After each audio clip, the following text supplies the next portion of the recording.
Selamat sore Ibu. Sore Bu. Selamat datang di Klinik Nusarapan dengan saya Bidan Novita yang bertugas hari ini. Dengan Ibu siapa? Dengan Ibu Rani Bu.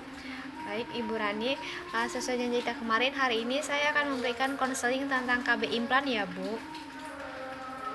Baik Bu. Sebelumnya Ibu pernah mendengar tentang penggunaan KB implan atau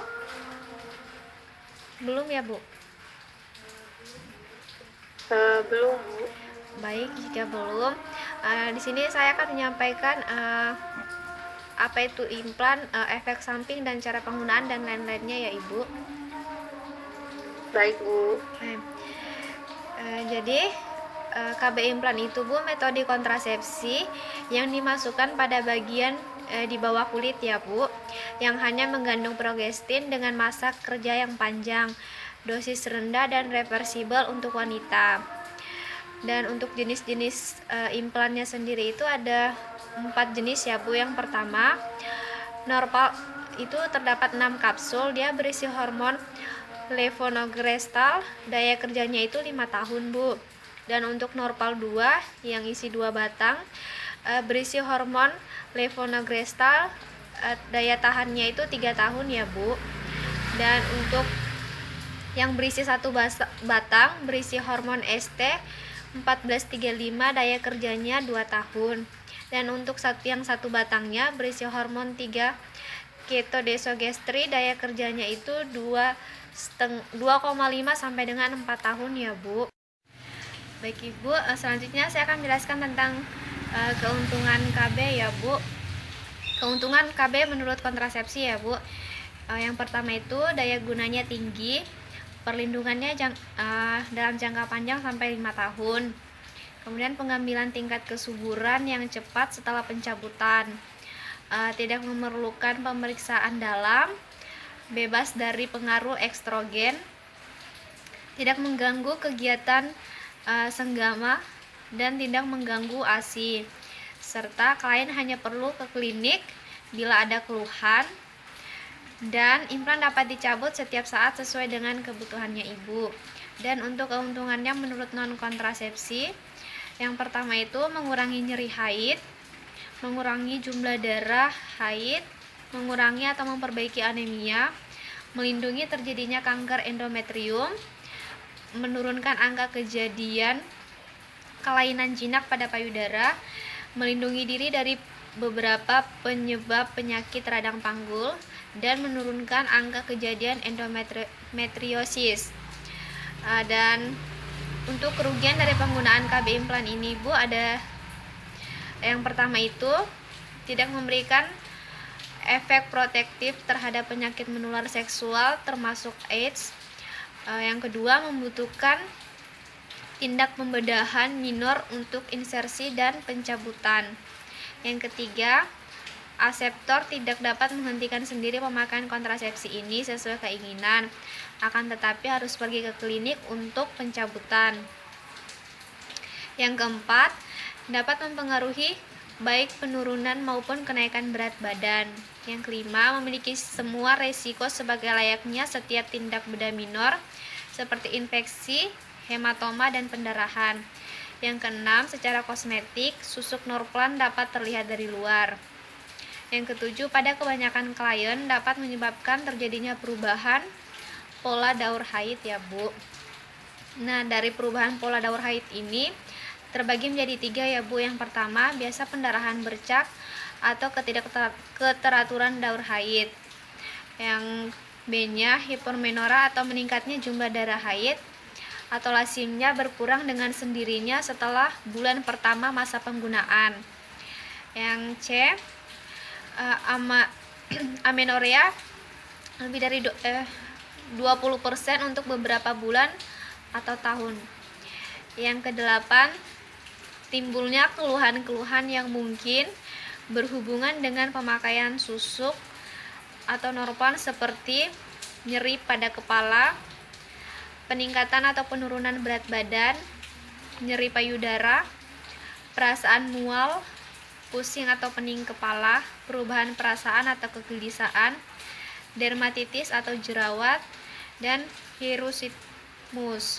Yang kesembilan, pada wanita yang pernah mengalami terjadinya kista ovarium, maka penggunaan susuk Norplant tidak memberikan jaminan pencegahan terbentuknya kembali kista ovarium di kemudian hari ya Bu. Kemudian efek samping dari AKBK atau implan ini yang secara umumnya itu yang pertama aminorea, pendarahan bercak atau spotting ringan, ekspulsi, infeksi pada daerah insersi, dan berat badan naik atau turun ya Bu. Dan untuk efek samping pada sistem reproduksi itu yang pertama, tidak dilaporkan adanya efek samping yang serius terhadap sistem reproduksi pada pemakaian Norplant. Yang kedua, 10% aseptor ditemukan adanya kista ovarium yang sementara, tetapi kista tersebut akan mengalami regresi spontan dalam waktu 6 jam ya Bu. Yang ketiga, kemungkinan bertambahnya resiko kehamilan ektopik. Yang keempat, efek kontrasepsi implan menghilang dengan cepat setelah implannya dikeluarkan. Yang kelima, levonorgestrel yang dilepaskan oleh Norplant tidak mempunyai efek buruk pada bayi yang sedang dikandung maupun bayi yang masih menyusu. Yang keenam, pemakaian implan selama laktasi tidak mempengaruhi kadar hormon. Kemudian cara kerja dari implan sendiri ini, yang pertama dia mengentalkan lendir serviks.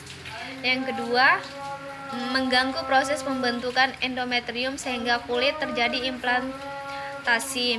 Yang ketiga, mengurangi transportasi sperma.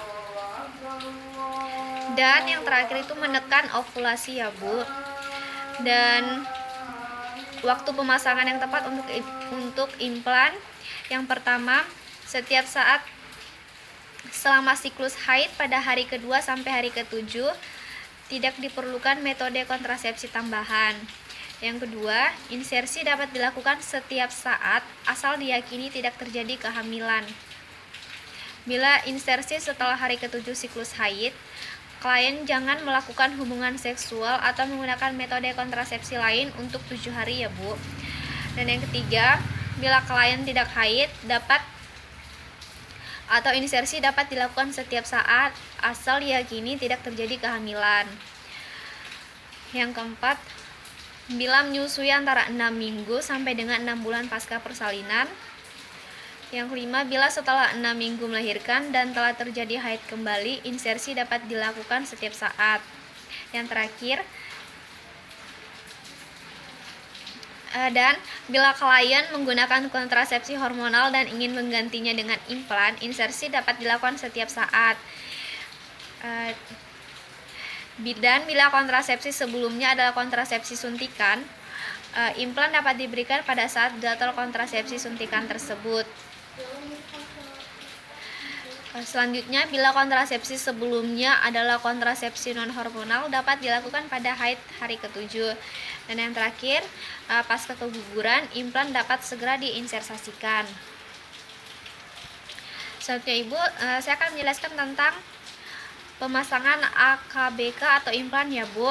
Yang pertama itu, aseptor sebaiknya menjaga agar daerah sayatannya tetap kering minimal 3 hari untuk mempercepat penyembuhan dan kemungkinan infeksi.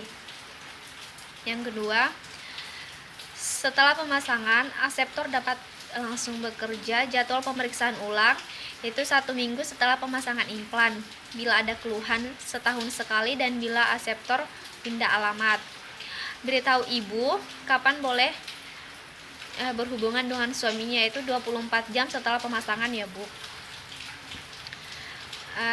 Dan aseptor segera datang ke tenaga kesehatan jika yang pertama, luka bekas pemasangan berdarah atau membengkak, terjadi pendarahan banyak sekali yang lebih banyak dari haid, kemudian terjadi sakit kepala atau mata berkunang-kunang seperti penglihatan kabur, dan terlambat haid disertai dengan adanya tanda-tanda kehamilan ya Bu. Dari yang saya jelaskan tentang AKBK atau implan, ada yang ingin Ibu tanyakan? Tidak ada, Bu. Baik Ibu, jika tidak ada, mungkin Ibu bisa mengulang kembali apa yang saya jelaskan. Mungkin salah satunya seperti keuntungan dari penggunaan AKBK atau implan ini, Bu. Baik, Bu. Keuntungannya yang Ibu jelaskan tadi tidak memerlukan atau tidak mengganggu ASI ya, Bu. Dapat dicabut setiap saat sesuai keinginan. Sudah, Bu. Oke, baik Ibu. Ibu sudah cukup paham dengan apa yang saya jelaskan. Jika tidak ada pertanyaan lagi untuk konseling hari ini, saya cukupkan sampai di sini ya, Bu. Baik, Bu. Baik, Bu. Terima kasih atas kerjasamanya. Selamat malam, Bu. Selamat malam, Bu.